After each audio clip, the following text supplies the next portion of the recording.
آپ دیکھ رہے ہیں پنجابی اردو ٹی وی اور میں ہوں حسنین نقوی۔ امید ہے آپ خیریت سے ہوں گے۔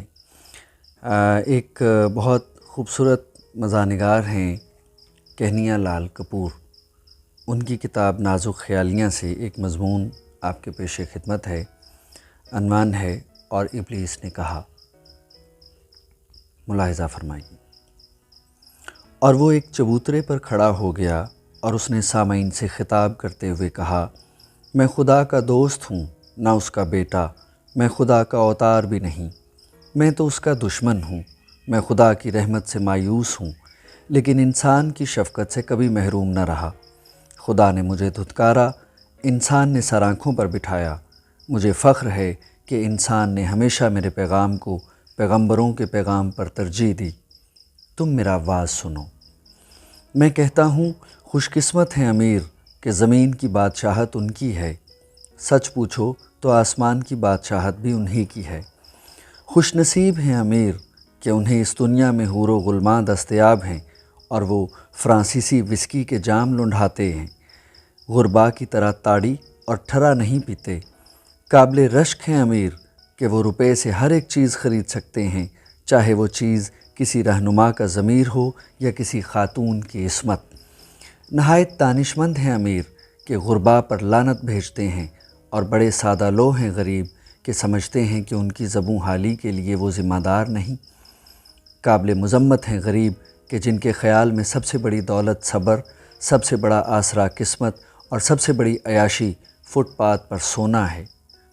بڑے عجیب ہیں غریب کہ جنہیں دنیا سے زیادہ عاقبت کی فکر ستاتی ہے، اور تم سے کہا گیا کہ خدا تمہارا آسمانی باپ ہے، اس کی اطاعت قبول کرو، لیکن آفرین کہ تم گمراہ نہیں ہوئے اور تم نے روپے کو ہی آسمانی باپ سمجھا۔ اور تمہیں یہ سبق پڑھایا گیا کہ اگر کوئی شخص تمہارے ایک گال پر تھپڑ رسید کرے تو اسے اپنا دوسرا گال بھی پیش کر دو، لیکن تم نے اس قسم کی فراخ دلی دکھانے کی کبھی غلطی نہیں کی۔ تم نے اس کے گال پر زناٹے سے وہ تھپڑ رسید کیے اور آئندہ اس کی جرت نہیں ہوئی کہ تم پر ہاتھ اٹھا سکے۔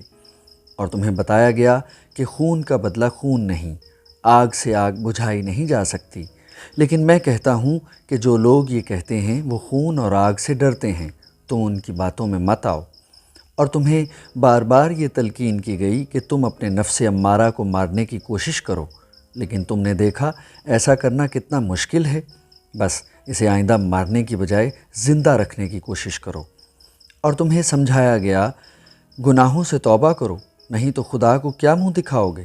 تو تم ان سے کہو کہ اول تو ہم خدا کو منہ نہیں دکھائیں گے، اور اگر دکھانا پڑا بھی تو منہ پر نقاب ڈال لیں گے۔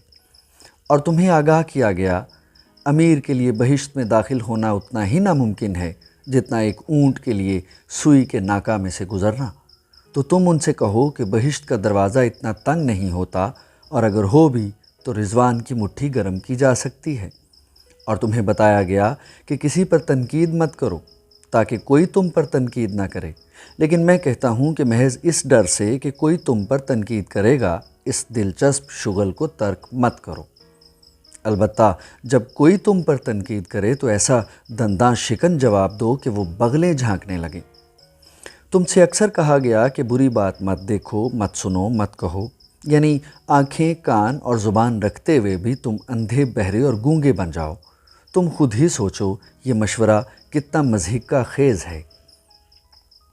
اور تمہیں بار بار اپدیش دیا گیا کام، کرودھ، لوبھ، موہ اور اہنکار تمہارے دشمن ہیں، ان سے چھٹکارا پانے کی ہر ممکن کوشش کرو، لیکن تم نے کبھی سوچا کہ ان سے نجات حاصل کرنے کے بعد انسان انسان نہیں رہتا بلکہ پتھر کی مورتی یا سنگ مرمر کا مجسمہ بن جاتا ہے۔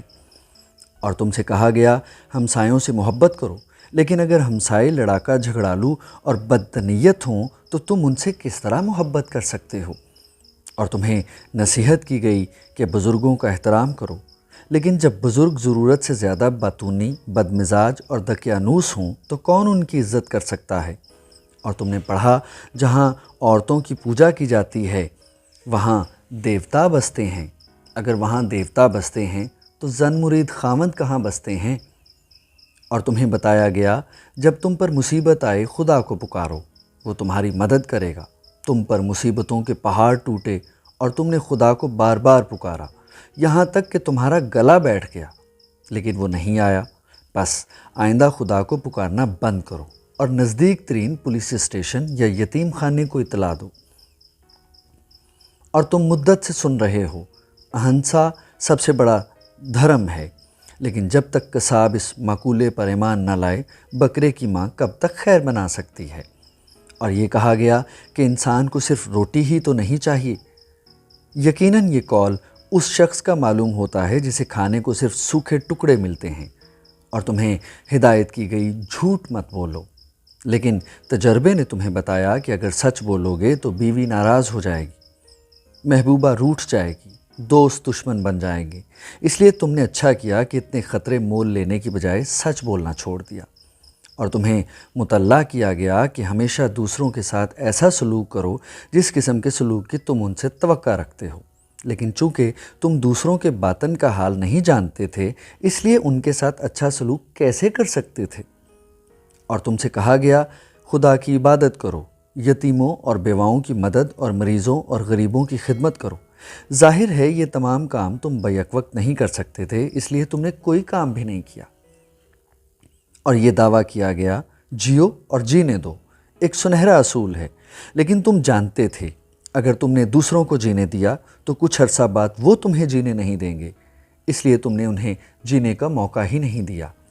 خوش نصیب ہیں وہ لوگ جو حقیقت کی دنیا میں رہتے ہیں اور جو انسان کو انسان نہیں بلکہ ایک نہایت مکار اور خونخوار جانور سمجھتے ہیں۔ خوش قسمت ہیں وہ لوگ جن کا عقیدہ ہے کہ بندر، گھوڑے اور ریچھ کو سدھایا جا سکتا ہے لیکن انسان کو نہیں۔ بس تم مجھ پر ایمان لاؤ، میں تمہیں نجات تو نہیں البتہ بے پناہ دولت، خوبصورت عورتیں اور شراب دوں گا۔ یاد رکھو مجھ سے پہلے اور میرے بعد کئی پیغمبر آئے، لیکن انسان کے طور طریقوں میں کوئی تبدیلی نہ لا سکے، کیونکہ ان کے بتائے ہوئے راستے پر چلنا اتنا ہی مشکل تھا جتنا کہ اس طرح کی تیز دھار پر چلنا۔ لیکن جس راستے پر چلنے کی میں تمہیں ترغیب دے رہا ہوں، اس پر چلنا اتنا ہی آسان ہے جتنا فرش مخمل یا پھولوں کے تختوں پر چلنا۔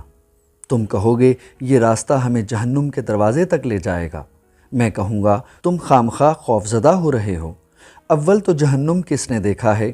اور بالفرض اگر واقعی جہنم کا وجود ہے تو وہ اس جہنم سے قطعاً مختلف ہوگا جس کا ذکر کتابوں میں آیا ہے۔ آخر خدا اتنا سنگ دل نہیں ہو سکتا کہ ایک بار تمہیں جہنم میں جھونکنے کے بعد پھر تمہاری سدھ بدھ ہی نہ لے۔ اس لیے مجھ پر بھروسہ رکھو اور کھلے بندوں میری امامت قبول کرو۔